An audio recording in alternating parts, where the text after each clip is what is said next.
वर्णन करते हैं भगवान भाष्यकार।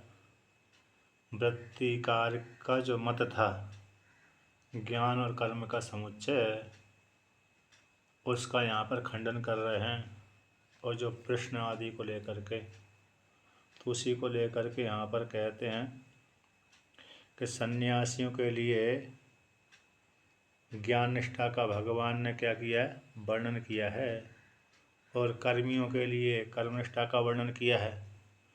ज्ञान कर्म के समुच्चय से मोक्ष फल की प्राप्ति नहीं होती, ऐसा भगवान भास्कर ने सिद्धांत के ऊपर प्रतिपादित कर दिया।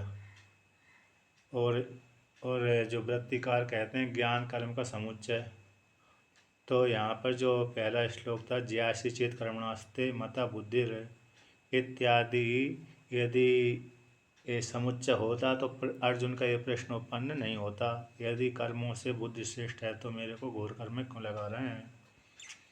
उसी को और आगे कहते हैं कि प्रश्न की अनुपत्ति को प्रपंचति विस्तार करते हैं। क्या करते हैं विस्तार, कि यदि ही भगवता द्वितीय अध्याये ज्ञानम कर्म च समुच्चयन त्वया अनुष्ठेयम इति युक्तम स्यात् ततो अर्जुनस्य प्रश्न अनुपन्नो ज्यासी चेत कर्मणास्ते मता बुद्धिरिति। कहते हैं यदि भगवान के द्वारा द्वितीय अध्याय में ज्ञान और कर्म के समुच्चय के द्वारा आपके मत के अनुसार अनुष्ठेय होता। भगवान यदि दूसरे अध्याय में है न असोच्यानन वसोचस्तम प्रज्ञावादांश भाष्य से लेकर के ऐसा ब्राह्मी स्थिति पाठ इत्यादि श्लोक तक 72वें श्लोक तक जो भगवान श्री कृष्ण अर्जुन को उपदेश किया है, तो यहाँ पर ज्ञान और कर्म के समुच्चय के रूप से अनुष्ठेय होता। भगवान ऐसा कथन करते कि ज्ञान कर्म का समुच्चय रूप से ही मोक्ष फल की प्राप्ति होगी, ऐसा तुम जो मानते हो, तब तो कहते हैं तुम्हारे द्वारा अनुष्ठेय होता। भगवान ऐसा वर्णन करते, तब तो अर्जुन का जो प्रश्न है तीसरे अध्याय के पहला श्लोक है, कौन सा, कि ज्यासी चेत कर्मणास्ते मता बुद्धि जनार्दना, के तो ये अर्जुन का प्रश्न भी उत्पन्न नहीं हो सकता था, क्योंकि भगवान ने तो ज्ञान कर्म का समुच्चय द्वितीय अध्याय में वर्णन कर दिया। फिर अर्जुन कैसे प्रश्न करता कि यदि तुम्हारे मत के अनुसार, यदि आपको ये स्वीकृत है कि कर्मों से ज्ञान श्रेष्ठ है, तो फिर मेरे को घोर कर्म में क्यों लगा रहे हैं। इस प्रकार से अर्जुन का प्रश्न भी नहीं बन सकता था यदि भगवान श्री कृष्ण अर्जुन को ऐसा कहते कि ज्ञान और कर्म का समुच्चय रूप से अनुष्ठान करो। कर्मणि एव अधिकारस्ते मां फलेषु कदाचन इत्यादि वाक्य भी उत्पन्न नहीं हो सकते थे। उसी को और लेकर कहते हैं कि समुच्चय उपदेश में प्रश्न एक देश की अनुपत्ति, समुच्चय के उपदेश हो जाने पर प्रश्न का एक देश कौन हो गया कि कर्म और ज्ञान में कौन श्रेष्ठ है, तो वो जो श्रेष्ठ है तो उसका उपदेश कर दीजिए। और यदि कर्मों की अपेक्षा ज्ञान आपको श्रेष्ठ लगता है तो उसी का उपदेश करिए, मेरे घोर कर्म में क्यों लगा रहे हैं। तो समुच्चय के उपदेश हो जाने पर प्रश्न के एक देश की उत्पत्ति नहीं हो सकती, न तत् उपदेश उत्पत्ति। तो जब प्रश्न के एक देश की उत्पन्न नहीं हो सकती तो उसका उपदेश भी उत्पन्न नहीं हो सकता। प्रश्न बना नहीं तो उत्तर कैसे देंगे। तो उसी को लेकर कहते हैं, तो अर्जुनस्य चेत बुद्धि कर्मणो त्वया अनुष्ठेय इति युक्ते, तो या कर्मणि ज्यासी बुद्धि सा अपि युक्ता एव इति तत्किं कर्मणि घोरे मां नियोजयसि केशव इति इत्यादि उपालंबो व प्रश्नो व न कथंचन उपपद्यते। कहते हैं अर्जुन के लिए यदि बुद्धि और कर्म दोनों ही भगवान श्री कृष्ण ने कहा होता द्वितीय अध्याय में, तो यदि अर्जुन के लिए भगवान श्री कृष्ण ने कहा था कि बुद्धि और कर्म दोनों ही समुच्चय रूप से अनुष्ठान करना चाहिए, तो तुम्हारे द्वारा इस प्रकार से स्वीकार कर लेते हैं। आज तो कर लिया और भगवान ने ऐसा कहा है तो फिर त्वया आपके द्वारा आप वृत्तिकार के द्वारा अनुष्ठेय होता। यदि भगवान ने श्री कृष्ण ने ऐसे अर्जुन के लिए उपदेश किया होता तो इति युक्ते तो यह कर्मणि तो यह जो कर्मणो ज्यासी बुद्धि जो कर्मों से श्रेष्ठ बुद्धि है तो सापि युक्ता ही उसी प्रकार से होनी चाहिए थी। तो क्योंकि भगवान ने तो फिर ऐसा वर्णन किया कि ज्ञान कर्म का समुच्चय रूप से, तो ऐसे जो कर्मों से बुद्धि कैसे श्रेष्ठ है, तो ऐसा नहीं हो सकता था, क्योंकि ज्ञान तो दोनों का समुच्चय है, तो एक श्रेष्ठ एक गुण नहीं हो सकता। फिर तत्किम कर्मणि घोरे माम नियोजसि केशव, तत् किम कर्मणि घोरे माम नियोजसि केशव, हे केशव मेरे को आप घोर कर्म में क्यों लगा रहे हैं, इत्यादि जो अर्जुन का भगवान श्री कृष्ण के प्रति उपालंब अथवा प्रश्न की उत्पत्ति किसी भी प्रकार से उत्पन्न नहीं हो सकती थी यदि कर्मों से अरे बुद्धि श्रेष्ठ नहीं होती तो। यदि कर्मों से बुद्धि श्रेष्ठ यदि नहीं होती, बुद्धि यानी ज्ञान, तो फिर अर्जुन का, क्योंकि अर्जुन के लिए तो भगवान श्री कृष्ण ने कह दिया कि भाई तुम ज्ञान और कर्म दोनों को समुचित रूप से अनुष्ठान करो, तो फिर अर्जुन ये प्रश्न नहीं कर सकता था कि मेरे को घोर कर्म में क्यों लगा रहे हैं, है ना। कर्मण्येवाधिकारस्ते मा फलेषु कदाचन, इस वाक्य के द्वारा कर्म करने में अधिकार है, फल में अधिकार नहीं है। तो उसी प्रकार से और भी कहते हैं कि घोर कर्म में मेरे क्यों लगा रहे हैं इत्यादि जो प्रश्न हैं, ये प्रश्न अथवा उपालंब भगवान श्री कृष्ण के प्रति उपालंब है। उपालंब यही है कि आपने तो ज्ञान की मेरे प्रशंसा कर दी, और ज्ञान की प्रशंसा करने के पश्चात में आपका भक्त होने के बाद भी आप मेरे को कह रहे हैं कर्मण्येवाधिकारस्ते, तुम्हारा तो कर्म करने में ही अधिकार है, न फलेषु कदाचन, और फल में भी अधिकार नहीं है। और इस प्रकार से तो तुम कर्म करो, तो और कर्म कैसे है, उसमें युद्ध आदि क्षेत्र वाला जो कर्म है उस काल में तो इसमें तो बड़ा कठिन है, क्योंकि भीष्म पितामह द्रोणाचार्य आदि वहाँ पर सामने खड़े हुए थे। तो इसलिए तो घोर कर्म मेरे को लगा रहे हैं, यदि कर्मों से ज्ञान श्रेष्ठ है तो फिर ये अर्जुन का भगवान श्री कृष्ण के प्रति उपालंब अथवा प्रश्न यदि श्रेष्ठ है, ज्ञान ज्ञान कर्मों से श्रेष्ठ है, तो उसी को उपदेश करना चाहिए। तो ऐसा प्रश्न भी उत्पन्न नहीं हो सकता था, घोर कर्म मेरे क्यों लगा रहे हैं, जब आपने ज्ञान की महिमा प्रतिपादन कर दिया तो फिर मेरे को घोर कर्म में क्यों लगा रहे हैं, ऐसा उपालंब भी नहीं बन सकता था किसी भी प्रकार से, न कथंचन उपपद्यते, किसी प्रकार से उत्पन्न नहीं हो सकता था। अब और कहते हैं तो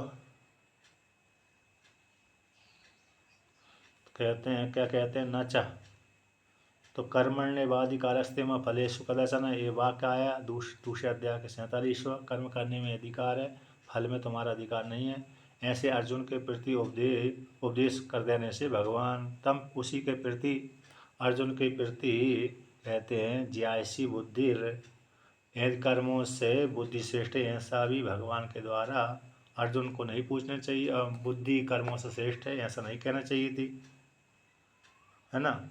क्योंकि आपने तो क्या वर्णन कर दिया, कह रहे ज्ञान कर्म का समुच्चय वर्णन कर दिया, तो कर्म अर्जुन के प्रति उपदेश कर देने से उसी के प्रति ज्यासी चेत है, ज्यासी श्रेष्ठ है कौन है, बुद्धि, तो न उक्ता इति उसके लिए नहीं कही गई, इति युक्तम। तो यहाँ पर पूर्व पक्षी कहता है, प्रश्न करता है कर्म करने में ही अधिकार है, फल में तुम्हारे अधिकार नहीं है, ऐसे अर्जुन के लिए उपदेश, हाँ श्रेष्ठ है, बुद्धि ज्यासी श्रेष्ठ होता है।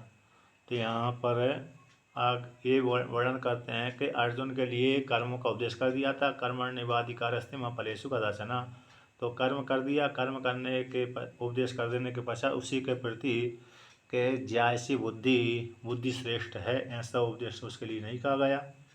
इसलिए पूछता है तो न उक्त इति युक्तम तत्कितम, युक्तम तत् किम इत्यादि उपालंब वचनम।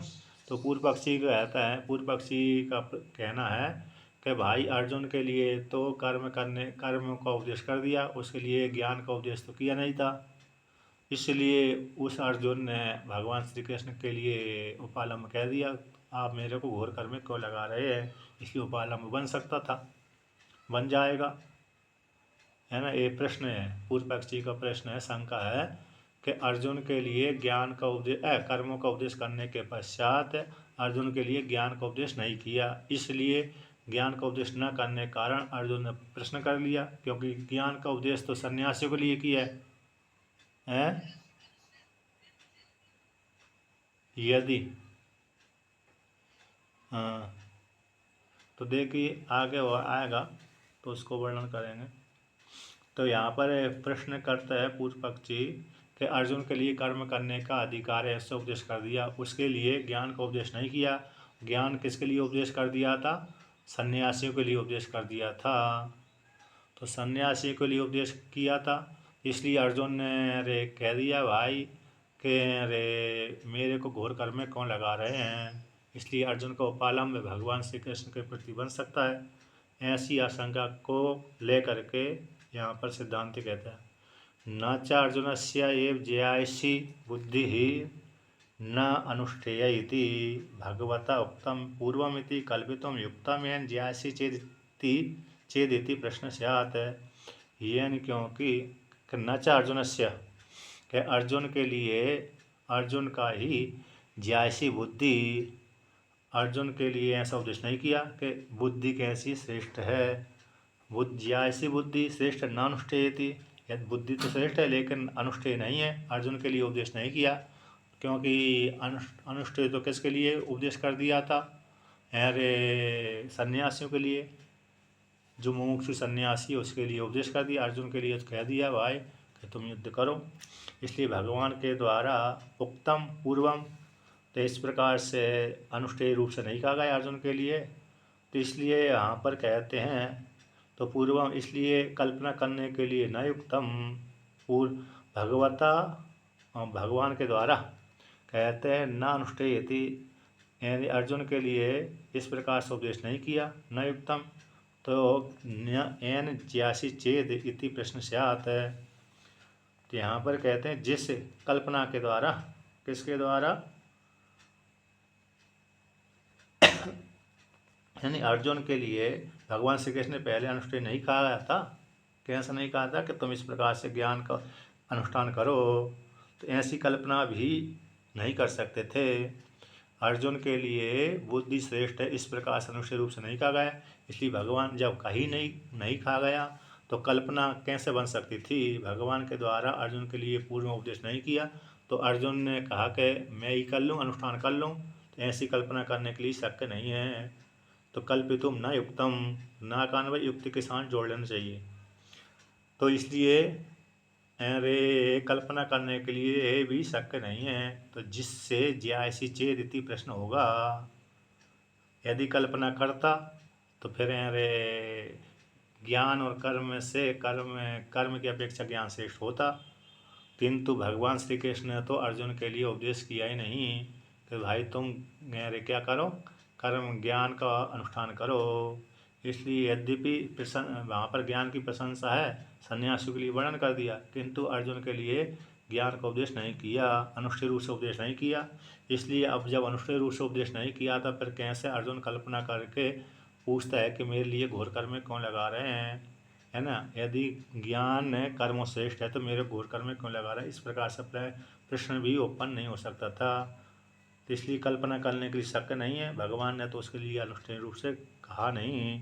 टीका में कहते हैं येन कल्पकेन, जिस कल्पक के द्वारा, कल्पना के द्वारा, ज्यायसी चेद यदि कर्मों की अपेक्षा ज्ञान श्रेष्ठ है, इति यहाँ से आरंभ करके तत्किम घोरी तत्किम कर्मणि इति उपालंब, तो मेरे घोर कर्म में क्यों लगा रहा है, इसी उपालंब आत्मा, उपालंब स्वरूप वाला जो प्रश्न है कैसे होगा। तो तथा न युक्तम कल्पितुम, इसलिए इस प्रकार से कल्पना करने की शक्य नहीं है। यदि जिस कल्पना करके कि ज्ञान कर्म की अपेक्षा श्रेष्ठ है, फिर मेरे घोर कर्म में क्यों लगा रहे हैं, ऐसी कल्पना करने की शक्य नहीं है, क्योंकि भगवान ने स्पष्ट रूप से वर्णन कर दिया, ऐसा ते अविता सांख्य बुद्धि इत्यादि तो ये मैंने तुम्हारे लिए सांख्य बुद्धि को कह दिया, अब ज्ञान कर्म बुद्धि को कहता हूँ। योगियों के लिए योग बुद्धि को, सन्यासियों के लिए सांख्य बुद्धि का उपदेश कर दिया भगवान ने, अब कर्मियों के लिए कर्म बुद्धि का, योग बुद्धि का उपदेश है। इस प्रकार से यहाँ के वचन के साथ विरोध भी होता है। यदि यदि ये दोनों को समुच्चय होता तो, अब उसी को और आगे कहते हैं, यदि के कस्मिन् पक्ष में तरी प्रश्न उत्पत्ति होगी, कस्मिन् पक्षे तरी प्रश्न से उत्पत्ति, किस पक्ष में प्रश्न की उत्पत्ति होगी, के कौन से पक्ष में, कि जिससे अर्जुन का प्रश्न उत्पन्न हो सकता है कि यदि कर्मों की अपेक्षा ज्ञान श्रेष्ठ है तो फिर मेरे घोर कर्म में क्यों लगा रहा हूँ, तो किस पक्ष को लेकर के, क्योंकि समुच्चय में तो यार ये प्रश्न उत्पन्न हो नहीं सकता। समुच्चय में ज्ञान कर्म का समुच्चय करेंगे तो प्रश्न उत्पन्न हो ही नहीं सकता। ज्यासी चेत कर्मणास्ते मता बुद्धि जनार्दन, यदि कर्मों की अपेक्षा ज्ञान श्रेष्ठ है, ये जो प्रश्न है समुच्चय के रूप में तो उत्पन्न हो ही नहीं सकता, पृथक पृथक के रूप में तो उत्पन्न हो सकता है कि नहीं। तो इस प्रकार से यहाँ पर कहते हैं, तो यदि पुनर्एकस्य पुरुषस्य ज्ञान कर्मणो विरोधात् तो युगपद अनुष्ठानम न संभवति इति, तो भिन्न पुरुष से अनुष्ठेयत्वं भगवता पूर्वम उक्तम स्यात् ततो अयम प्रश्न उत्पन्नो ज्यासी चेत इत्यादि। तो यहाँ पर कहते हैं, यदि एकस्य पुरुषस्य, एक पुरुष के द्वारा, जो एक पुरुष अर्जुन है उसका ज्ञान कर्म का विरोध हो जाने से, एक ही काल में है ना, एक ही काल में एक ही पुरुष के द्वारा ज्ञान कर्म का एक साथ अनुष्ठेय संभव न होने के कारण युगपत यानी एक साथ ही अनुष्ठान संभव नहीं है। तो इसलिए किंतु एक ही काल में दो पुरुष अनुष्ठान कर सकते हैं। एक ही काल में देवदत्त कर्म कर रहा है, यज्ञदत्त ज्ञान का अनुष्ठान कर रहा है, ज्ञान चिंतन कर रहा है, उपनिषदों का चिंतन कर रहा है। जिससे प्रातः काल देवदत्त क्या कर रहा है, कर्म कर रहा है, उसी प्रातः काल में यज्ञदत्त यानी आत्मा का चिंतन कर रहा है। तो भिन्न पुरुष तो एक ही काल में दोनों कार्य कर सकते हैं, इसलिए भिन्न पुरुषों के द्वारा अनुष्ठेयत्वं भगवान के द्वारा पूर्व में उक्तम स्यात् ततो अयम प्रश्न उत्पन्नो, तो तब तो प्रश्न उत्पन्न हो जाएगा कि ज्यासी चेत कर्मणास्ते इत्यादि, है ना, कि यदि कर्मों की अपेक्षा ज्ञान श्रेष्ठ है तो इत्यादि प्रश्न उत्पन्न हो जाएगा, क्योंकि एक ही काल में दो पुरुष वहाँ पर एक कर्म और ज्ञान का अनुष्ठान कर रहा है, ज्ञान का अनुष्ठान कर रहा है और कर्मों का अनुष्ठान कर रहा है, तो यहाँ पर तो प्रश्न उत्पन्न हो जाएगा। तो इस प्रकार से तो भगवान के द्वारा उक्त अर्थ में पूछने वाले कर्ता के विवेक का अभाव हो जाने से प्रश्न हो जाएगा, ऐसी आशंका को लेकर कहते हैं पूर्वोक्त से अधिक के विवक्षा को लेकर के स्मरण करते हैं क्या, कहे अविवेकतः प्रश्न कल्पनायाम अपि भिन्न पुरुष से अनुष्ठेयत्वेन भगवता प्रतिवचनम न उपपद्यते। यदि अज्ञानी के द्वारा, अज्ञान से दो व्यक्ति ने एक ही काल में ज्ञान और कर्म का अनुष्ठान किया, एक व्यक्ति कर्म का अनुष्ठान कर रहा है, एक व्यक्ति ज्ञान का अनुष्ठान कर रहा है, तो इस प्रकार से तो ऐसे अनुष्ठान किए जाने से तो अज्ञान को लेकर के व्यक्ति ने, देवदत्त ने प्रश्न कल्पना किए जाना, अज्ञान के माध्यम से प्रश्न की कल्पना किए जाने पर भी, क्योंकि भिन्न पुरुष के द्वारा अनुष्ठेय है ज्ञान और कर्म, तो भिन्न पुरुष के द्वारा अनुष्ठेय हो जाने से भगवान का प्रतिवचन भी उत्पन्न नहीं हो सकता था। भगवान जब भिन्न भिन्न पुरुषों के द्वारा अनुष्ठान किए जा रहा है, कर रहे हैं दो पुरुष अलग अलग, तो भगवान पर उत्तर कैसे देंगे, भगवान का भी प्रतिवचन उत्तर उत्पन्न नहीं हो सकता था। जैसा प्रश्न करने वाले ने प्रश्न किया उसी प्रकार से भगवान ने उत्तर दिया। भगवान ने पूछने वाले ने तो भिन्न प्रकार से प्रश्न किया, उत्तर देने वाले ने भिन्न प्रकार से उत्तर दे दिया, तो ठीक नहीं है। कहते अज्ञानी व्यक्ति तो प्रश्न कर सकता है किसी प्रकार का, उसको ज्ञान नहीं है, किंतु उत्तर देने वाला तो उसी प्रकार से उत्तर देगा। यदि उत्तर देने वाला भिन्न रूप से उत्तर देगा तो फिर सिद्धांति पर कैसे होगा, फिर तो वो ठीक नहीं है। और भगवान तो कैसे सर्वज्ञ हैं। कि न च अज्ञान निमित्तम भगवत प्रतिवचनम कल्प्यम। भगवान अज्ञान को निमित्त बना करके प्रतिवचन की कल्पना नहीं कर सकते। जैसा प्रश्न किया था उसी प्रकार से भगवान भी उत्तर देते हैं। तो प्रतिवचन की अज्ञान को निमित्त बना करके भगवान में अज्ञान तो है ही नहीं है। यदि भगवान भी अज्ञान हो जाएंगे तो फिर वो भगवान का है के। इसलिए भगवान कैसे हो जाए, अज्ञान निमित्त को लेकर प्रतिवचन भी उनका नहीं हो सकता था। क्यों नहीं हो सकता था? क्योंकि भगवान कैसे सर्वज्ञ हैं, है ना। तो कहते हैं भगवतः सर्वज्ञत्व प्रसिद्धि विरोधात अज्ञान अधीनत्व प्रतिवचन अयोगात। टीका माया, भगवान का तो भगवान कैसे हैं, सर्वगत की प्रसिद्धि है भगवान में। जैसे सामान्य स्त्री सामान्य पुरुषों में तो सर्वज्ञ तो नहीं मानते अपने आप को, कहते हम तो भाई परिचिन्न हैं, अल्पज्ञ है ना। तो बहुत से हर व्यक्ति कहता है मैं भगवान कैसे हो सकता हूँ, भगवान तो दूसरे ही है। इसलिए भगवान तो सब कुछ जानने वाले, सब कुछ करने वाले, ऐसा भगवान में प्रसिद्धि है। और व्यक्ति से पूछते हैं, कहते हैं तुम भगवान हो, तो वो अपने आप ही निश्चित कर देता है मैं भगवान कैसे हो सकता हूँ, मेरे में तो कुछ भी सामर्थ्य नहीं है। और भगवान के विषय में पूछते हैं भगवान कैसे हैं, तो कहते सर्वज्ञ है ना। और संपूर्ण जगत को सृष्टि करने में समर्थ हैं। तो इसलिए भगवान में सर्वज्ञत्व की प्रसिद्धि है। प्रसिद्धि होने से उस प्रसिद्धि का विरोध हो जाता है अज्ञान का दिन, यदि भगवान ही उत्तर देंगे तो। इसलिए प्रतिवचन का योग नहीं बैठ सकता। तो भगवान तो सर्वसमर्थ, इसलिए व्यक्ति के मन के अभिप्राय को जानकर उसी प्रकार से उत्तर देते हैं। अज्ञान निमित्त भगवान में, अज्ञान निमित्त प्रतिवचन भी भगवान में नहीं हो सकता। अस्माच्च भिन्न पुरुष अनुष्ठेयत्वेन ज्ञान कर्म निष्ठयोर भगवता प्रतिवचन दर्शनात् ज्ञान कर्मण हो समुच्चय अनुपत्ति। कि हमारे इस अस्मात् जिस कारण से, अस्मात् इस हेतु से, किस हेतु से, इस हेतु से समुच्चय शास्त्रार्थ न भवति। ज्ञान कर्म का समुच्चय शास्त्रार्थ नहीं है। इस कारण से तो भिन्न पुरुष के द्वारा अनुष्ठेयत्व होने से ज्ञान भिन्न पुरुष के द्वारा अनुष्ठेय है, कर्म भिन्न पुरुष के द्वारा अनुष्ठेय है। और एक ही व्यक्ति यदि ज्ञान और कर्म का अनुष्ठान करेगा तो क्रम से करेगा, पहले कर्म करेगा फिर बाद में ज्ञान करेगा। पहले ज्ञान का अनुष्ठान कर लिया, बाद में कर्म करेगा तो बाद में तो कर्म उसका बनता ही नहीं है।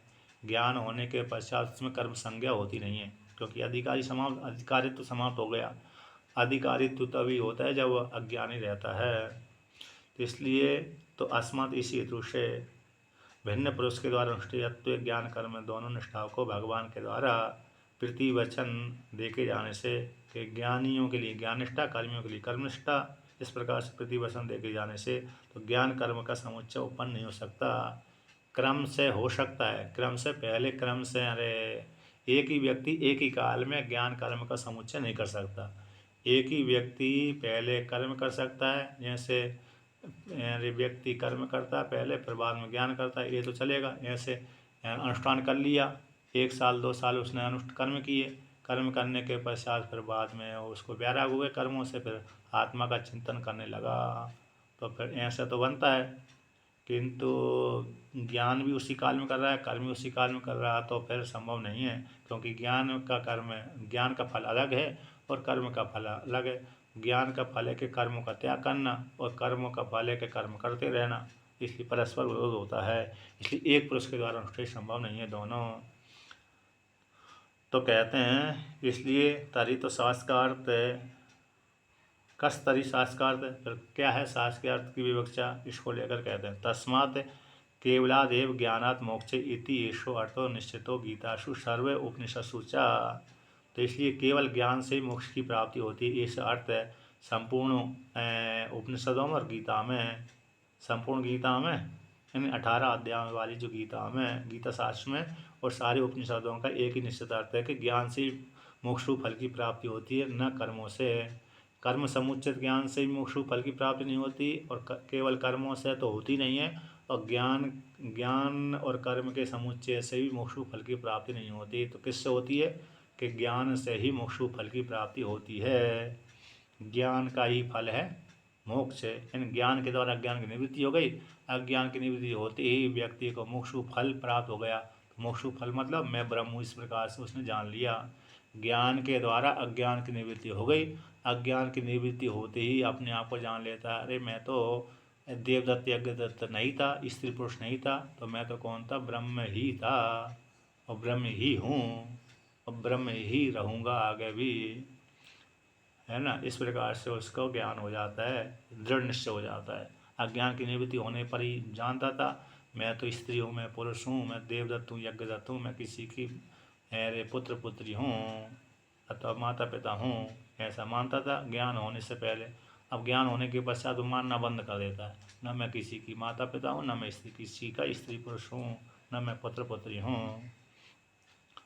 इस प्रकार से एक गीता का और सारे उपनिषदों का सार है, निश्चित अर्थ है। इति ऐसो निश्चित, तस्मात् इसी निगमन कर दिया यहाँ पर, तस्मात् इसी हेतु से केवलादेव ज्ञानात् मोक्ष इति ऐसो अर्थ, केवल ज्ञान से मोक्ष फल की प्राप्ति होती है संपूर्ण गीता में और संपूर्ण उपनिषदों का ये निश्चित अर्थ है। ज्ञान कर्मण और एकम बद निश्चित इति च एक विषय प्रार्थना प्रार्थना अनुपन्न उभयो समुच्चय संभवे। तो यहाँ पर कहते हैं, आगे वर्णन करते हैं, ज्ञान कर्मों के मध्य में जो एक श्रेष्ठ हो उसको आप निश्चय करके बतलाइए। तो एक विषय की प्रार्थना यदि ज्ञान और कर्म का समुच्चय मानते तो ये भी प्रार्थना भी उत्पन्न नहीं हो सकती थी। यदि आपको ऐसा लगता है कि ज्ञान कर्म में ज्ञान भी श्रेष्ठ है, कर्म भी श्रेष्ठ है, तो ज्ञान कर्मों में कौन श्रेष्ठ है ऐसा निश्चय करके आप ही बतलाइए, ऐसा अर्जुन ने पूछा। क्योंकि आपने ज्ञान की प्रशंसा कर दी है और कर्म की प्रशंसा कर दी है, निष्काम कर्म की भी प्रशंसा करी भगवान श्री कृष्ण ने और ज्ञान की तो प्रशंसा की है। तो जब ज्ञान कर्म की दोनों की प्रशंसा करी तो अर्जुन को मोह होगा, तो भाई दोनों में कौन श्रेष्ठ है। तो ज्ञान कर्मों के मध्य में जो एकम बदा, एक को निश्चय करके आप कहिए, उपदेश कर दीजिए मेरे को, जिससे मैं उसी का अनुष्ठान करके अपना क्या लक्ष्य प्राप्त कर सकूं।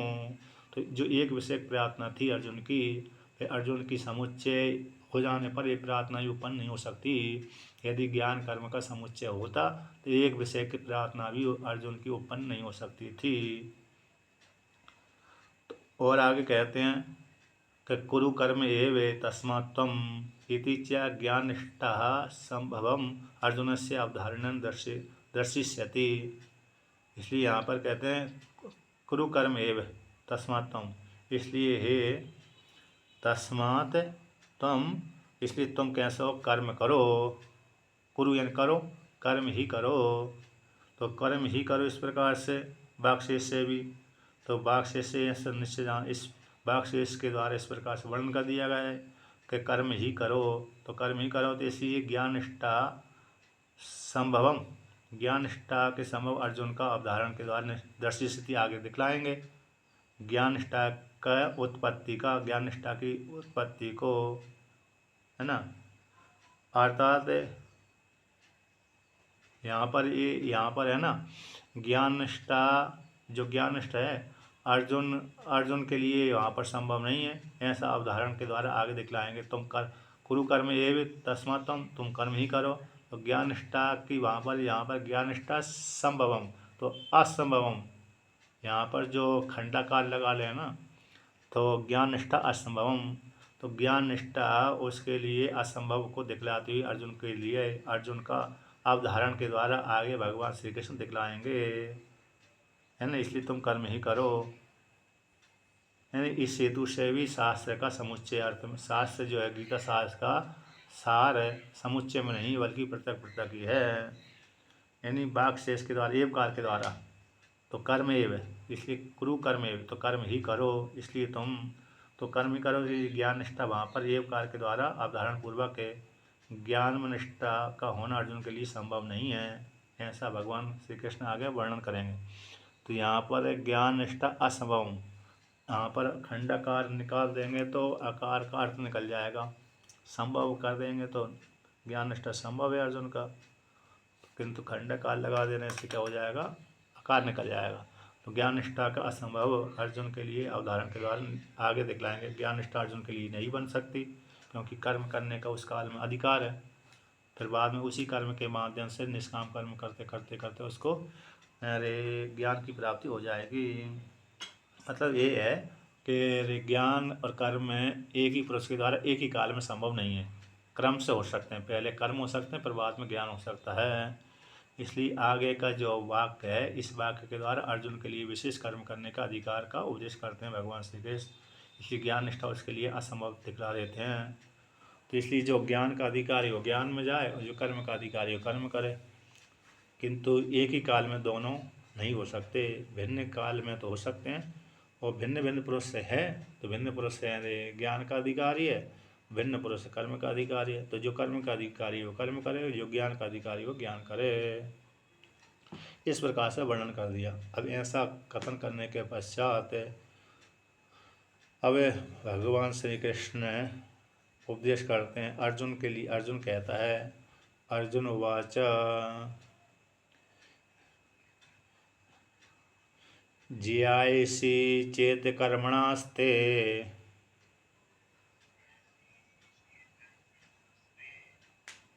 मता बुद्धिर्जनार्दन तत्किं कर्मणि घोरे मां नियोजयसि केशव। तो यहाँ पर कहते अर्जुन कहता है भगवान श्री कृष्ण से, वहाँ पर द्वितीय अध्याय में भगवान ने अरे ब्राह्मी स्थिति का वर्णन कर दिया और कर्म का भी वर्णन कर दिया। कर्म की प्रशंसा भी कर दी, ज्ञान की प्रशंसा कर दी, लेकिन ज्ञान की विशेष रूप से वर्णन कर दिया। तो भगवान श्री कृष्ण से अर्जुन कहता है कि हे जनार्दन, दुष्ट जनों का अर्दन करने वाले, भक्तजनों का कल्याण करने वाले को जनार्दन बोलते हैं। और केशव का अर्थ हो गया अरे भगवान श्री कृष्ण। कल में जल में शयन करने वाले को केशव कहते हैं। कम यानी जलम, तो जल के ऊपर शयन करने वाले को, जल के ऊपर शासन करने वाले को, अतः जीवों के ऊपर शासन करने वाले को केशव कहते हैं। तो हे केशव, हे जनार्दन, तो कहते हैं चेत यदि जियासी श्रेष्ठ है कौन कर्मणः, कर्मों से यदि श्रेष्ठ है कौन मति बुद्धि, बुद्धि आपको मत ते यानी आपको स्वीकृत है कि बुद्धि यानी ज्ञान, ब्रह्म ज्ञान, आत्मज्ञान कर्मों की अपेक्षा श्रेष्ठ है, ऐसा आपको स्वीकृत है। मत है मता यानी स्वीकृत है आपको, ये श्रेष्ठ आपको ऐसा आपका निश्चय है कि ज्ञान कर्मों की अपेक्षा श्रेष्ठ है। तो हे केशव, आप मेरे लिए किम किस लिए, किस कारण से, माम मुझ भक्त को, मैं आपका सेवक हूँ, भक्त हूँ, तो सब कुछ हूँ, तो मेरे को घोर कर्मणि जो क्रूर हिंसा आदि कर्म है उस घोर कर्म में किस कारण से, कस्मात् कारणात् किस कारण से, नियोजसी आपको, आप मेरे को लगा रहे हो जबरदस्ती कि तुम कर्म करो, कुरु कर्म एव तस्मात् तुम कर्म ही करो, ये क्यों घोर कर्म लगा रहे हो। यदि आपको कर्मों की अपेक्षा ज्ञान श्रेष्ठ है तो मैं भी ज्ञान का अधिकारी हूँ, मोक्ष का अधिकारी हूँ, तो फिर मेरे को मोक्ष के अधिकार से हटा करके कर्म में जबरदस्ती क्यों लगा रहे हो, ऐसा प्रश्न अर्जुन करता है भगवान श्री कृष्ण से। अब भगवान भाष्यकार इसका व्याख्यान करते हैं। जनों की, भक्तजनों की रक्षा करने वाले, दुष्ट जनों को संहार करने वाले। अब आगे कहते हैं कि ज्यायसी चेदिति इति चेदिति, ज्यायसी यानी श्रेयसी, चेद यानी यदि, कर्मणः सकाशात् ते तव मता अभिप्रेता बुद्धिर्ज्ञानम हे जनार्दन, यदि बुद्धि कर्मणो समुच्यते इष्टे तद एवं श्रेयसाधनम इति कर्मणो ज्यायसी बुद्धिर इति कर्मणो अतिरिक्त करणम बुद्धि अनुपन्नम अर्जुनेन कृतम स्यात्, कृतम से नहीं तदेव तस्मात् फल तो अतिरिक्तम स्यात्। तो यहाँ पर कहते हैं कि यदि श्रेष्ठ है कौन, यदि श्रेष्ठ है कर्मों के नज़दीक से, यानी जो बुद्धि यानी ज्ञान आपको अभिप्रेत स्वीकृत है कि ज्ञान कर्मों की अपेक्षा श्रेष्ठ है जनार्दन, तो बुद्धि कर्म के समुच्चय के प्राप्त हो जाने पर, है ना, बुद्धि और कर्म दोनों के समुच्चय में इष्ट होने पर, तद एक श्रेय का साधन कर्मणों, श्रेय का जो साधन है, तो श्रेय के साधन में जो दोनों ही इष्ट थे, ज्ञान भी श्रेष्ठ था, कर्म भी श्रेष्ठ था, इष्ट हो जाने पर तो दोनों के मध्य में एक जो श्रेय का साधन है उसका उपदेश कर दीजिए मेरे को। तो कर्मणों, तो कर्म से कहते कर्मणों ज्यासी, कर्मों की अपेक्षा श्रेष्ठ है ज्ञान। तो इसलिए अर्थात बुद्धि रीति ज्यासी बुद्धि, इन कर्मणों अतिरिक्त कर्णम, कर्म की अपेक्षा अतिरिक्त है कौन, ज्ञान बुद्धि। तो यदि दोनों दोनों यदि समुच्चय होता तो कर्मों की अपेक्षा अतिरिक्त बुद्धि, उस बुद्धि का अनुपन्नम, दोनों के मध्य में एक श्रेष्ठ है, ऐसा अर्जुन का प्रश्न, अर्जुन के द्वारा किया गया प्रश्न उत्पन्न नहीं हो सकता था। अर्जुन के द्वारा किया गया भगवान श्री कृष्ण के प्रति प्रश्न ये उत्पन्न नहीं हो सकता था, क्योंकि दोनों ज्ञान कर्म दोनों ऐसे समुचित इष्ट हैं, स्वीकृत हैं। तो एक ही श्रेष्ठ श्रेय का साधन है, कौन है, कर्मों की अपेक्षा ज्ञान बुद्धि। तो जो अतिरिक्त कर दिया, कर्मों से अतिरिक्त ज्ञान कर दिया, वो अर्जुन का प्रश्न उत्पन्न नहीं हो सकता था यदि दोनों इष्ट अविपरीत होते तो नहीं तदेव तस्मात् फल तो अधिकतम स्यात् है, क्योंकि दोनों में फल तो बराबर है, अतिरिक्त है नहीं है। तो जब अतिरिक्त फल, दोनों कर्म का भी फल वही है और ज्ञान का भी फल वही है, तो ज्ञान और कर्म का फल जब वही है तो फिर प्रश्न अर्जुन का प्रश्न उत्पन्न नहीं हो सकता था। तदेव वही जो ज्ञान का फल है मोक्ष, वही कर्मों का फल मोक्ष है। जब ज्ञान का और कर्म का फल एक ही समान हो रहा है तो फिर दोनों में से एक के निश्चय करके बतलाइए, प्रश्न उत्पन्न हो ही नहीं सकता था। ठीक है ना, इसलिए किंतु अर्जुन भी जानता है कि ज्ञान कर्मों की अपेक्षा श्रेष्ठ है, किंतु वो मानता कि मेरे को भगवान श्री कृष्ण जब अरे क्यों लगा रहे हैं जबरदस्ती मेरे को घोर कर्म में। यानी यहाँ पर कहते हैं इष्ट, जो इष्ट शब्द आया भगवान को यदि स्वीकृत होता, ज्ञान कर्म का, ज्ञान और कर्म दोनों का समुच्चय भगवान के द्वारा इष्ट होता, तो एक जो एकम ज्ञानम कर्म च समुचितम, यावत ज्ञान कर्म के मध्य में जो एक कोई श्रेष्ठ है उसको उपदेश कर दिए, ये अर्जुन का प्रश्न उत्पन्न नहीं हो सकता था। टीका में वर्णन किया था, ज्ञान कर्मण और अभिष्टे समुचिते समुचित श्रेष्ठ साधन से एकत्वात् कर्मणों सकाशात ज्ञान पृथक कर्णम अयुक्तम।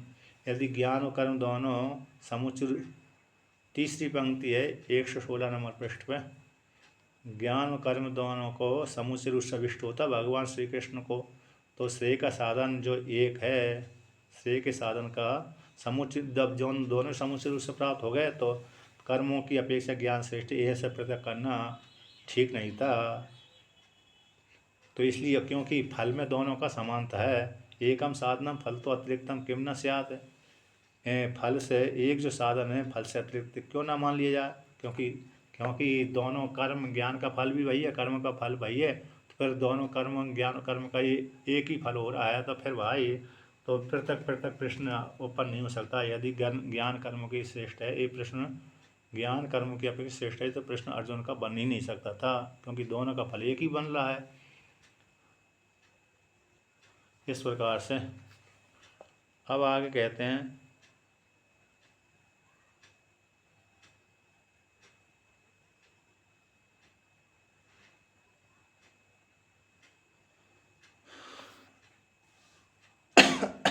भगवान ने भी के समुच्चय रूप से स्वीकार नहीं किया। समुच्चय पक्ष में प्रत्येकम श्रेय साधनत्व अनुपगम्य, समुच्चय पक्ष में प्रत्येकम श्रेय साधनत्व अनभ्युपगमात्। तो कहते हैं इसलिए केवल कर्म से ज्ञान का, और ज्ञान से केवल कर्म से ज्ञान का और केवल ज्ञान का फल से अतिरिक्त विवक्षा नहीं है न, तो पृथक करना ही हुआ। तो फिर भाई फल से फल की अपेक्षा, फल को लेकर के ना कर्मों का फल अधिक है ना ज्ञान का फल अधिक है, ये समान है, तब पृथक नहीं हुआ। तो फिर भाई तो एक है जो समुच्चय प्राप्त हो गया दोनों का, तो दोनों को मिलकर के मोक्ष फल की प्राप्ति हो रही है, तो मोक्ष रूप फल की प्राप्ति हो रही है, तो श्रेय साधन की उत्पत्ति नहीं हो सकती, पृथक है। इस प्रकार से प्रश्न अर्जुन का नहीं हो सकता है। अब पुनः और कहते हैं, ततः कर्मणः श्रेयस्करी भगवता उक्तः बुद्धिर अश्रेयस्करम च कर्म कुरु इति माम पादयति तत्किं तु कारणमिति भगवत उपालंबम इव कुर्वंस तत्किं कस्मात् कर्मणि घोरे क्रूरे हिंसालक्षणे मां नियोजयसि केशव इति च यदहा तच्च न उपपद्यते। कहते हैं तथा उसी प्रकार से कर्म से कर्म कर्म का कर्म से शेष करी बुद्धि भगवान के द्वारा कही गई है। कर्म की अपेक्षा कल्याणकारी बुद्धि भगवान के द्वारा कह दी गई है। आश्रय करने वाले और आश्रेयस कर्म कैसे कर्म हैं, तो उसी कर्म के विषय में कर्म हम कुरुति थी। बुद्धि को तो कह दिया भाई से कल्याण करने वाली है, और जो कर्म है कैसे हैं, अरे इतने कल्याण करने वाली नहीं। इसलिए भगवान अर्जुन कहते हैं, अर्जुन के लिए कहा कि कर्म करो। क्या करो तुम? कर्म करो।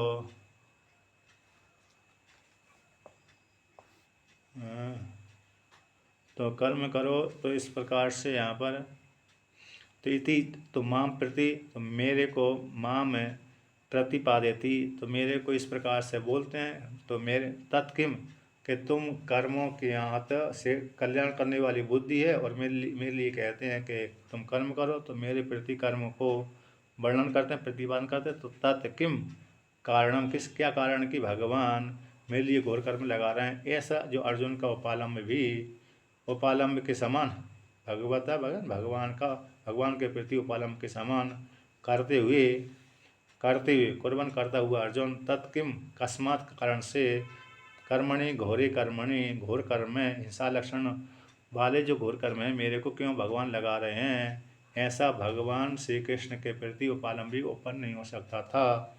भगवान श्री कृष्ण के प्रति केशव के प्रति ये अर्जुन का उपालंब भी नहीं हो सकता था, क्योंकि यदि दोनों का ज्ञान और कर्म समुच्चय रूप से एक ही फल वाले होते और एक ही समान रूप से, यद्यपि कर्म अलग है और ज्ञान अलग है लेकिन फल में दोनों समानता है, तो अर्जुन का कहता है जो उपालंब है भगवान श्री कृष्ण के प्रति घोर कर्म में क्यों लगा रहे हो, मेरे को क्रूर हिंसा वाले लक्षण वाले जो घोर कर्म है उसमें क्यों लगा रहे हो।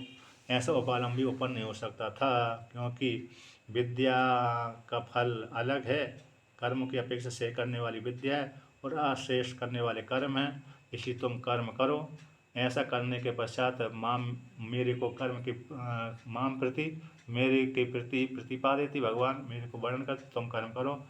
फिर इस प्रकार से घोर कर्म में क्यों लगा रहे, ज्ञान यदि ज्ञान कर्मों की अपेक्षा श्रेष्ठ था, तो ऐसे यदि दोनों का फल समान होता, दोनों को समुच्चय समान होता, तो ये अर्जुन का उपालंब भगवान श्री कृष्ण के लिए उत्पन्न नहीं हो सकता था, है ना। समुच्चय पक्ष में उत्पन्न नहीं हो सकता था, ठीक है ना। क्योंकि टीका में आया है दूरेण हेवरम कर्म, दूरेण हेवरम कर्म, जो अवर कर्म है दूर से त्याग देना चाहिए, ऐसा लेकर के इस प्रकार से वर्णन किया था टीका में। तो कर्मणा सकसात बुद्धि, कर्मों की अपेक्षा बुद्धि श्रेष्ठ करने वाली भगवान के द्वारा कहा गया। और कर्म च बुद्धि, कर्म और कहते हैं कर्म बुद्धि के सकाश नजदीक से आश्रय करने वाले हैं। इति युक्तम, मतलब अरे कल्याण करने वाले नहीं, मोक्ष फल को देने वाले नहीं, अन्य निष्काम करने अरे अंतर्गण शुद्धि वाले तो हैं कर्म, लेकिन मोक्ष फल वाले नहीं हैं। तथापि फिर भी तद एकम, उसी प्रकार से कर्म उसी प्रकार से कर्म। तो कहते हैं कर्मण्येव अधिकारस्ते मा फलेषु कदाचन, कर्म करने में तुम्हारा अधिकार है, फल में अधिकार नहीं है। इस प्रकार से तो ऐसा भगवान श्री कृष्ण अर्जुन के लिखा है। तो मैं तो स्निग्धम भक्तम, कहते हैं जो मैं स्निग्ध हूँ, प्रेम करने वाला हूँ, भक्त हूँ, तो मेरे प्रति इस प्रकार से भगवान कैसे कर्म में लगा रहे हैं जबरदस्ती, भगवान प्रतिपादित मेरे को ऐसा बोध क्यों करा रहे हैं कि तुम कर्म करो। तत्र वहाँ पर क्या कारण है कि भगवान मेरे घोर कर्म लगा रहे हैं, तो इसी जो उपालंब था, जबकि मैं तो भगवान का भक्त हूँ, शिष्य हूँ, सब कुछ हूँ, तो अर्जुन का भगवान के प्रति उपालंब में घोर कर्म क्यों लगा रहे हैं, जबकि आपको तो स्वीकृत है ज्ञान कर्म का मतलब ज्ञान कर्म का समुच्चय है ना, समुच्चय अभिप्रेत है, तो घोर कर्म में क्यों लगा रहे हैं। ऐसा अर्जुन का उपालंब भी उत्पन्न नहीं हो सकता था यदि ज्ञान कर्म का समुच्चय होता तो। इस प्रकार से इसलिए अति क्रूर जो कर्म है भगवान के द्वारा उस अर्जुन को नियोजन लगा दिया। तो यदि अर्जुन को जो कहा गया है, बोलता है अर्जुन, समुच्चय यदि पक्ष में तो उत्पन्न नहीं हो सकता था, असमुच्चय पक्ष में तो उत्पन्न हो रहा है, किंतु समुच्चय पक्ष में उत्पन्न नहीं हो सकता था। इस प्रकार से भगवान ने कहा। अतः और भी कहते हैं कि अतः स्मार्तेन एव कर्मणः समुच्चय सर्वेषां भगवता उक्ता अर्जुनेन च अवधारित चेत तत्किं कर्मणि घोरे माम नियोजयसि इत्यादि कथम युक्तम वचनम। कहते हैं और भी कहते हैं, क्या कहते हैं कि वृत्तिकारों के द्वारा, यत्तु जो टीका में वृत्तिकारों के द्वारा उत्तम जो श्रौत कर्म और स्मार्त कर्म का समुच्चय गृहस्थों के लिए श्रेय का साधन है।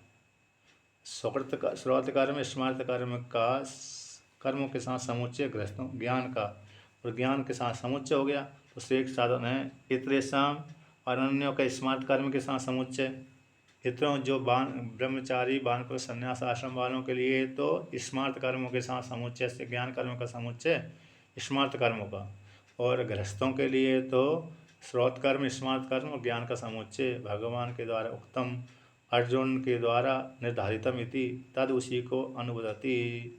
ऐसे जो वृत्तिकारों के द्वारा कहा गया है कि जो स्मार्त कर्मों के साथ समुच्चय किन के लिए कहा गया था, वानप्रस्थ आश्रम वालों के, सन्यासी आश्रम वालों के लिए, और गृहस्थों के लिए स्मार्त कर्म श्रौत कर्म और ज्ञान का समुच्चय। इसलिए स्मार्त कर्म के साथ समुच्चय सभी आश्रम वालों के लिए, सर्वेशा में सभी आश्रम वालों के लिए, चारों ब्रह्मचर्य आश्रम, गृहस्थ आश्रम, वानप्रस्थ आश्रम, संन्यास आश्रम, स्मार्त कर्म के साथ सभी का समुच्चय कर दिया, और श्रौत कर्म का समुच्चय गृहस्थ वालों के लिए भी कर दिया, केवल गृहस्थ वालों के लिए। ऐसा भगवान के द्वारा उक्तो जो वृत्तिकार स्वीकार करते हैं तो अर्जुन के द्वारा अवधारित चेत, यदि अर्जुन के द्वारा अवधारणा की गई तो चेत, तो किम कर्मणि घोरे माम, तो मेरे को घोर कर्म में क्यों लगा रहे, इत्यादि कैसे कथम युक्तम वचनम, कैसे युक्त वचन होता, कैसे कथम युक्तम वचनम, किस प्रकार से युक्त वचन होता उसका, है ना, नियोजयसि इत्यादि कथम युक्तम वचनम, युक्त कैसा हो सकता था। क्योंकि जब चारों आश्रम वालों के लिए जो युद्ध वाला क्षेत्र है ना, युद्ध वाला कर्म है, स्मार्त कर्म में आता है, श्रौत कर्म में तो नहीं आता। युद्ध लड़ना आदि है, राज्य का संचालन आदि करना है, युद्ध लड़ना है, ये स्मार्त कर्म कहलाता है। तो ये स्मार्त कर्म तो सभी के साथ हैं। अरे समुच्चय का वर्णन कर दिया, चारों आश्रम वालों के लिए कर दिया, गृहस्थ आश्रम वालों के लिए तो भाई श्रौत कर्म का भी समुच्चय वर्णन कर दिया। तो श्रौत कर्म का समुच्चय और श्रौत कर्म स्मार्त कर्म का समुच्चय तो गृहस्थ आश्रम वालों के लिए कह दिया, किंतु स्मार्त कर्म है चारों आश्रम वालों के लिए कह दिया। तो समुच्चय है सभी के लिए, स्मार्त कर्म के साथ स्मार्त कर्म और ज्ञान का साथ समुच्चय सभी आश्रम वालों के लिए। तो भगवान के द्वारा उक्तो, भगवान के द्वारा उक्तो अर्जुन के द्वारा निश्चय किया गया, अवधारण कर लिया, चेत यदि, तो फिर किम कर्मणि घोरे माम, तो मेरे घोर कर्म में क्यों लगा रहे, इत्यादि कैसे वचनम उपालंब वाला होता अर्जुन का भगवान के प्रति, अतः नहीं हो सकता था, है ना, कि भगवान ने तो समुच्चय कहा था किंतु अर्जुन ने समझा ही नहीं। भगवान ने तो अरे अर्जुन के लिए समुच्चय को उपदेश कर दिया था किंतु अर्जुन ने नहीं समझा, इसलिए अरे उपालंब हो सकता था, किंतु ऐसा नहीं। अर्जुन ने सुना और समझा। तो जब अर्जुन भी जानता है कि ज्ञान का और कर्म का समुच्चय नहीं हो सकता था, इसलिए ज्ञान कर्म का समुच्चय नहीं हो सकता, इसलिए उसका प्रश्न उत्पन्न हो सकता था। उपालंब वाला संभव है, प्रश्न भी उत्पन्न हो सकता है और उपालंब भी संभव हो सकता है, किंतु समुच्चय पक्ष में संभव नहीं हो सकता, है ना, समुच्चय। इसलिए जो वृत्तिकार समुच्चय मानते हैं उनका यहाँ पर खंडन कर दिया, ठीक है ना। वृत्तिकार का क्या मानते हैं कि ज्ञान कर्म का समुच्चय से ही मोक्ष फल की प्राप्ति होती है, जो वृत्तिकार स्वीकार करते हैं उस एक साथ करने से। एक अरे एक के बाद एक तो हो जाएगा, एक ही काल में नहीं, एक ही काल में। अरे दो नहीं कर सकते थे, मतलब उसी काल में अरे कर्म करना है, उसी काल में ज्ञान करना है, ये संभव नहीं है। एक एक व्यक्ति पहले कर्म करेगा, 2-4 साल उसने कर्म किया तो अंतःकरण शुद्धि हो गई, फिर ज्ञान कर लिया तो तब तो चलेगा, तब तो बनता है। लेकिन उसी काल में ज्ञान करना है, उसी काल में कर्म करना, ये संभव नहीं है, क्योंकि ज्ञान करने का अर्थ होता है संन्यास धारण, सन्यासी। तो सन्यास में तो सबका त्याग हो जाता है, और जो कर्म है उस तो कर्मों को तो ग्रहण किया जाता है। इसलिए एक ही काल में संभव नहीं है, भिन्न भिन्न काल में ही संभव है, इस प्रकार से। तो ज्ञान कर्म का यहाँ पर समुच्चय का खंडन कर दिया, ज्ञान कर्म का समुच्चय नहीं हो सकता। अब उसी को और आगे कहते हैं, तो किंच और भी इस हेतु से वे इस कारण से भी प्रश्न जो समुच्चय कार्य में नहीं भवती, इस हेतु से नहीं हो सकता है। समुच्चय समुच्चय को मानने में इस हेतु से भी प्रश्न उत्पन्न नहीं हो सकता है। तो क्यों क्या नहीं हो सकता है, तो इसको लेकर के यहाँ पर वर्णन करते हैं। अगला द्वितीय श्लोक का पाठ करते हैं कि व्यामिश्रेणैव वाक्येन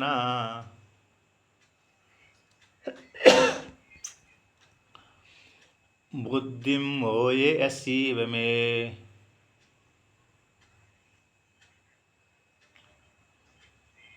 तदेकं वद निश्चित्य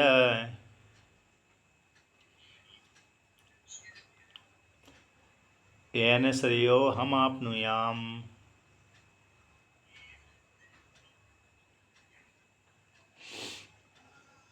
तो अर्जुन भगवान श्री कृष्ण ने तो दो बुद्धियों को पृथक पृथक, दो निष्ठाओं का अलग अलग वर्णन किया है, ज्ञान बुद्धि कर्म बुद्धि। तो ये एक जगह ज्ञान की प्रशंसा कर दी, एक जगह कर्म की प्रशंसा कर दी। इस कर्म की प्रशंसा और ज्ञान की प्रशंसा कर देने पर अर्जुन को समझ में नहीं आया, मोह को प्राप्त हो गया। तो अर्जुन कहता है कि व्यामिश्रण इव, यद्यपि भगवान ने पृथक पृथक रूप से वर्णन किया, उपदेश किया है इसके लिए, अर्जुन के लिए, किंतु व्यामिश्रण इव वाक्यन, व्यामिश्रण वाक्य के समान में ममा बुद्धि मोयसी इव, मानो मोहसी हो गई है, जिनसे व्यक्ति को कुछ सूझता नहीं है। कभी कभी ऐसी अचानक वस्तु को देख लेता है, अकस्मात वस्तु को देख लेता है, आश्चर्यमय वस्तु को देख लेता है। किसको? आश्चर्यमय वाली वस्तु को देख करके उसकी बुद्धि निर्णय नहीं कर पाती। मैं करूं, जैसे जंगल में जा रहा, शेर ही सामने आ गया, अरे पक्षी घर में गया तो वहाँ तो कोई समस्या नहीं, वहाँ तो जानता है कि पिंजरे में है, कोई बिगाड़ नहीं सकता है मेरा, तो वहाँ तो डर नहीं लगता। किंतु जंगल में अकेला है और सामने शेर आ गया तो उसकी बुद्धि कार्य करना बंद कर देती है, भागूं कि खड़ा रहूं, है ना। तो इस प्रकार था मुहस्सी प्राग, उसकी बुद्धि के मुहस्सी हो जाती है। तो उसी प्रकार से तो यहाँ पर भी है, आश्चर्यमय घटना को देख करके व्यक्ति की बुद्धि कार्य करना बंद कर देती है। जैसे कभी कभी जिनको अरे किसी बांध से टकरा जाते हैं ना व्यक्ति, तो उनकी बुद्धि उस काल में कार्य करना बंद कर देती है। जब कार्य करना बंद कर दिया तो फिर वो उनको समझ में नहीं आती, क्या करें, भगें क्या करें, कुछ करें क्या ना करें। तो जैसे व्यक्ति की बुद्धि मोहसी हो जाती, उसी प्रकार मोहित हो जाती है, मोह को प्राप्त हो जाती है, किम कर्तव्य विमूढ़ हो जाती है। उसी प्रकार से मोह को मतलब किम कर्तव्य विमूढ़ है, अपने कर्तव्य का ज्ञान नहीं रहता, कर्तव्य अकर्तव्य के विषय में ज्ञान उसको नहीं रह पाता, निर्णय नहीं कर पाती बुद्धि। तो यद्यपि भगवान श्री कृष्ण ने दो निष्ठाओं का पृथक पृथक वर्णन किया है, तो कहते हैं एक वाक्य के द्वारा, व्यामिश्रण वाक्य के समान, तो मेरी बुद्धि मोह को प्राप्ति हो गई, मेरी बुद्धि मोहसी हो गई। यद्यपि आपने दो निष्ठाओं का पृथक पृथक वर्णन किया, फिर भी आपकी वाणी सुन करके मैं मोह से हो गई, मेरी बुद्धि निर्धारण नहीं कर पा रही, निश्चय नहीं कर पा रही। इसलिए आप दो बुद्धियों के मध्य में, ज्ञान बुद्धि कर्म बुद्धि, ज्ञान निष्ठा वाली बुद्धि कर्म निष्ठा वाली बुद्धि, दोनों के मध्य में एकम बद निश्चित, एक को निश्चय करके वर्णन करिए कि क्या मेरे को क्या करना है जिससे मेरे को कल्याण की प्राप्ति हो जाए, क्योंकि मैं तो क्या चाहता हूँ, मोक्ष चाहता हूँ, कल्याण चाहता हूँ मेरा।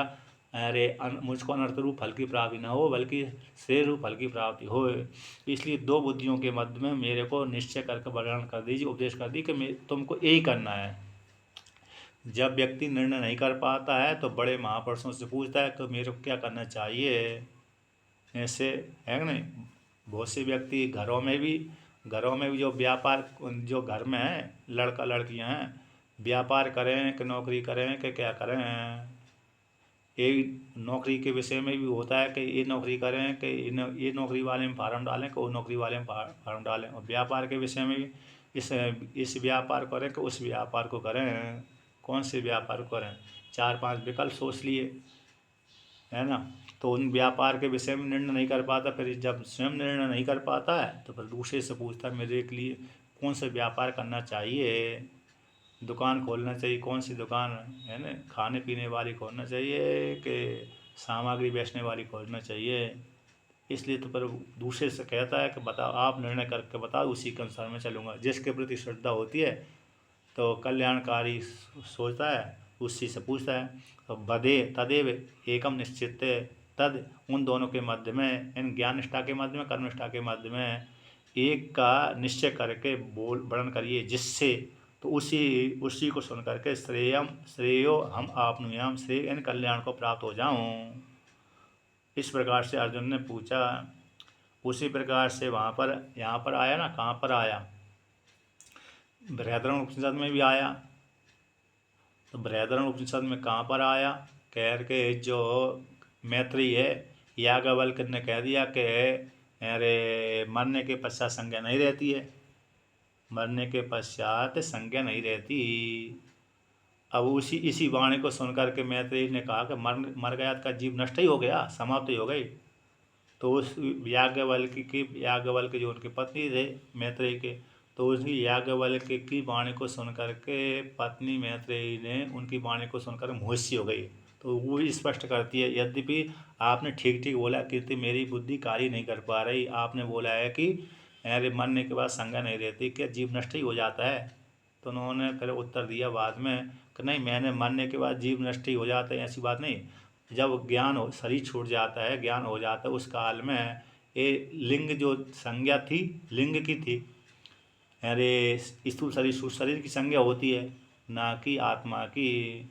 तो जीव तो रहता है, मतलब ब्रह्म रूप में अवस्थित रहता है, उसका नाश नहीं होता, किंतु जीव संज्ञा उसकी समाप्त हो जाती है।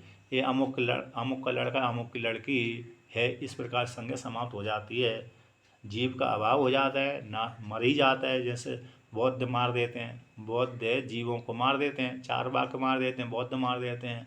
ऐसे ही सिद्धांत में जीव को जीव मरता नहीं है, अर्थात वो जीव रहता है, विद्यमान रहता है, यानी ब्रह्म रूप से अवस्थित रहता है, किंतु देवदत्त यज्ञदत्त के रूप से वो नहीं रहता। इस प्रकार से उपदेश किया। उसी प्रकार से यहाँ पर मेरी बुद्धि मुझसे हो गई, इसलिए निर्णय करके वर्णन कर दीजिए। तो भगवान आगे निर्णय करके वर्णन करेंगे जिससे मैं श्रेय को प्राप्त हो जाऊँ।